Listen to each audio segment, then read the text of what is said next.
334 BCE, Alexander, king of Macedonia, known universally as Alexander the Great, commenced a series of military campaigns that would see him remembered as one of the greatest generals in all history.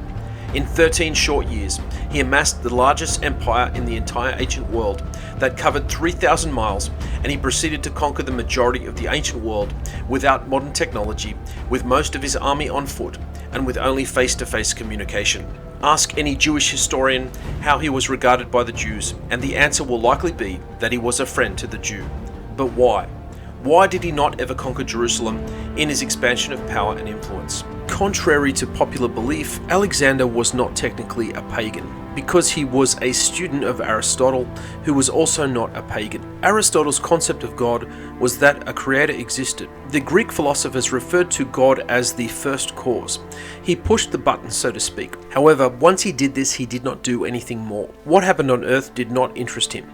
Therefore, there is no interference from heaven as to what happens on earth. The Greeks saw it as another way of unburdening themselves of conscience, except now they had the stamp of a belief that a God that kick-started everything existed, which is very important because it will help explain one reason why Alexander was able to tolerate the Jewish religion, whereas many of the Persian emperors were not able to do so.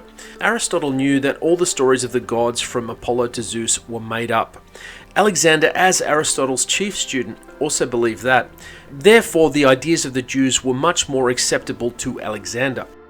During one of his campaigns, he was brought to Israel.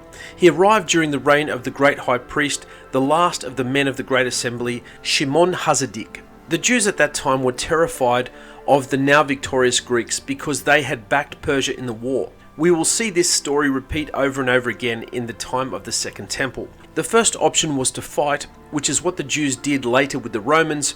The second was to somehow come to an accommodation with the enemy. Shimon chose the second course of action. The Jews were not about to defeat Alexander in battle. Therefore, the correct way to deal with the matter was to come to an accommodation with him. The Talmud describes the drama of that first encounter in Tractate Yoma 69a. The Talmud discusses halakha, that is the correct way of doing things, and in the course of these exhaustive discussions, many times an event is mentioned to support an argument. In this case, it relates to the wearing of the priestly garments outside the temple grounds. Shimon was summoned forth with all the members of the priesthood, as well as the sages of the Sanhedrin, to greet Alexander at the gates of Jerusalem. Alexander strode in on his famous white horse, which he rode all over the world in his conquests. According to the historians of the time, it was an enormously tall horse, and Alexander was an enormously tall person. Plus, he always wore a plumed helmet. Combined, Alexander stood about 13 feet high on the horse. It would have been an awe-inspiring sight to behold.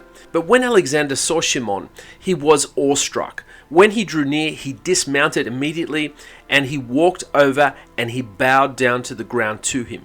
This sent a shockwave through his advisors and some Samaritans who were there that wrongly accused the Jews of rebellion. When he was questioned by his advisors later, he told them that before he went into battle, he would always dream of an angel leading him on to victory. The face of the Jewish high priest, he said, was the face of the angel that he saw in his dreams.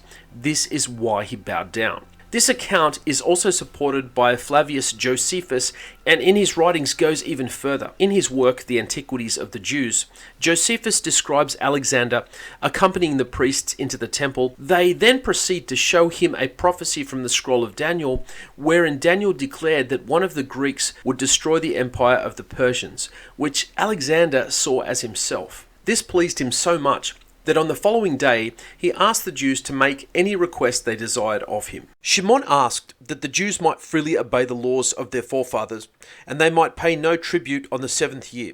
He granted all they desired. They also asked him that he would permit the Jews in Babylon and Media to return to the laws of their forefathers also, to which he agreed.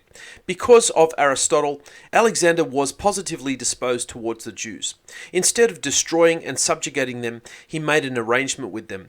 As long as they would be his loyal vassals and pay their taxes, they could remain autonomous.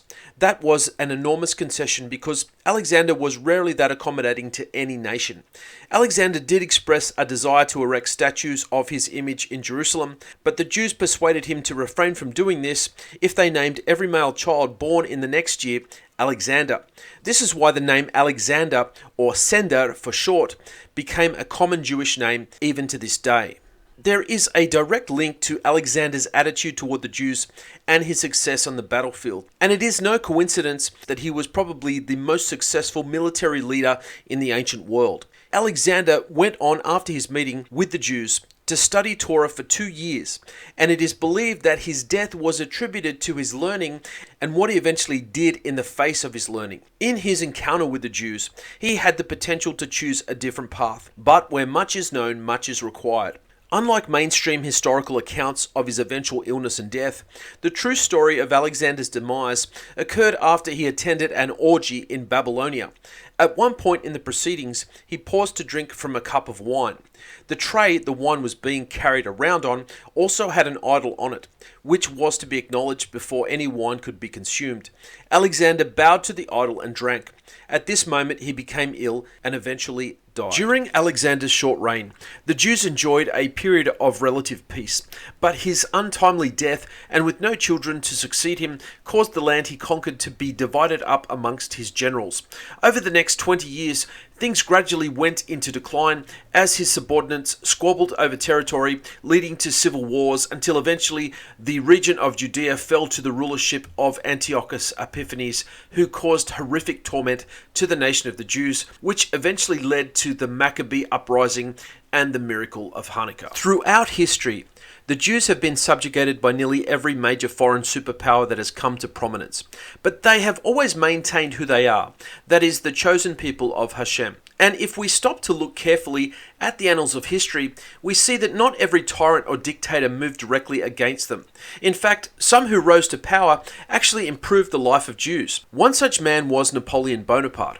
Napoleon greatly improved the condition of the Jews in France and in Europe, and they widely admired him for it. Starting in 1806, Napoleon passed a number of measures enhancing the position of Jews in the French Empire. He also recognized a representative group elected by the Jewish community, the Grand Sanhedrin, as their representatives in the French government. Another example is that in conquered countries, he actually abolished laws restricting Jews to living in ghettos.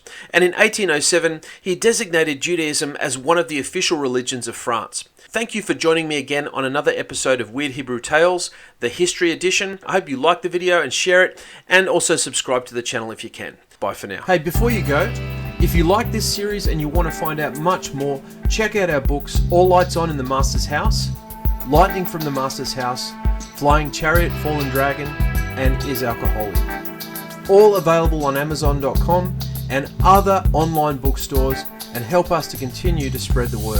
Also check out our website, Netzarim, where we have many teachings and resources on a myriad of subjects that will enlighten and enhance your walk.